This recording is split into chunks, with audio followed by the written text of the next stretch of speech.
અને દંડવત કરી અને પછી બહાર આવો એટલે ત્યાં પગથિયે બેસવાનું હોય ને કે શિવ મંદિર દર્શન કરી લે થોડીક વાર પગથિયે બેસવું પડે એમ કે ને તો પગથિયે બેસીને શું કરવાનું હોય? હાલો તમે શું કરો છો એ મને કહો. કેમ છે કેમ નહીં કેવું હાલે છે તમારા ગામમાં? આપણે કરીએ છીએ. આવું નથી કરવાનું. તો એ ત્યાં બેસી અને તમે જે પૂજા કરી છે, જે આખી પૂજા કરી છે એ પૂજા આંખ બંધ કરી અને એ પૂજાને નિહાળવાની છે, તમારા હૃદયમાં ઉતારવાની છે. ત્યાં બેસી થોડીક વાર બેસી અને જે પૂજા કરી છે એનું સ્મરણ કરવાનું છે. ત્યારે એ પૂજા તમારી બધી પૂર્ણ ગણાય છે. માટે ત્યાં પગથિયે થોડીક વાર બેસવાનું. અને આપણે તો પંચાયત કરી ત્યાં બેસી પછી કે મંદિરે ઘણું જાય છે પણ ભગવાન હામું નથી જતો, નહીં જોવે.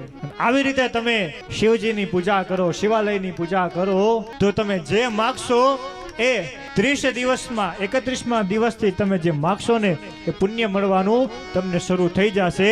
આ અમારું શિવ પુરાણ તમને ગેરંટી આપે છે.